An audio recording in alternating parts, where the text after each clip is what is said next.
राज्यातील शिक्षक आणि शिक्षकेतर कर्मचाऱ्यांचा आज शाळा बंद आंदोलन पाहायला मिळतंय। राज्यातील सर्व शाळा बंद आणि महाविद्यालय बंद ठेवण्यात आले। लातूरमध्ये देखील शिक्षक आणि शिक्षकेतर कर्मचाऱ्यांचा यामध्ये सहभाग आहे। मोठ्या संख्येने जर पाहायला गेलं तर जवळपास 27 शिक्षक संघटना आणि शिक्षकेतर संघटना ज्या आहेत ते सहभागी झालेले आहेत। लातूरच्या डॉक्टर बाबासाहेब आंबेडकर पार्क इथून हा मोर्चा जो आहे तो जिल्हाधिकारी कार्यालयावरती जाणार असल्याचं पाहायला मिळतं। मोठ्या संख्येने सगळे शिक्षक आणि शिक्षकेतर कर्मचारी या मोर्चात सहभागी आहेत।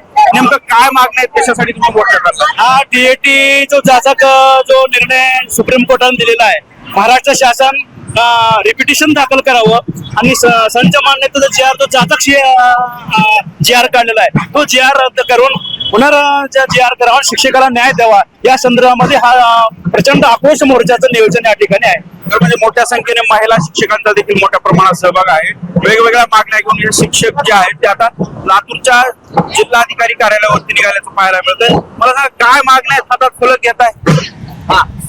काय मागण्या आहेत? टीईटी बंद करा, दुनिया शासन योजना लागू करा, पेन्शन योजना लागू करा, संच मान्यतेनुसार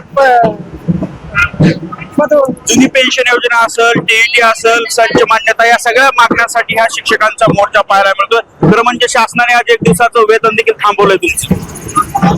आज आम्ही राज्यव्यापी शाळा बंद आंदोलन पुकारण्यात आलेलं आहे आणि या आंदोलनात 1977 पुनरावृत्ती संप झाला होता 52 दिवसाचा, त्यावेळी सुद्धा आम्हाला यश आलेलं आहे। पण शासनाने अशीच वेतन कपात करण्याची धमकी दिली होती।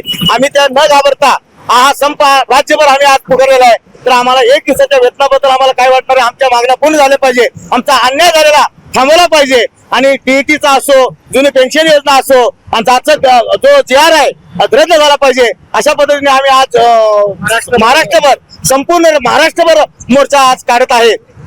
एकूणच पाहिलं तर जिल्ह्यातील सर्व शिक्षकांचा शिक्षिकांचा या याच्यामध्ये सहभाग पाहायला मिळतोय। मोठ्या संख्येने आपल्या मागण्यासाठी हे सगळे शिक्षक जे आहेत ते आता लातूरच्या जिल्हाधिकारी कार्यालयावरती निघाल्याचं पाहायला मिळतं। संदीप भोसले, साम टीव्ही न्यूज, लातूर। देश विदेशातील प्रत्येक घडामोडींचे लाईव्ह अपडेट मिळवण्यासाठी आता साम टीव्हीच्या सर्व सोशल मीडिया प्लॅटफॉर्मला लाईक, फॉलो आणि सबस्क्राईब करा। तसंच सर्व नोटिफिकेशनसाठी बेल आयकॉन प्रेस करायला विसरू नका।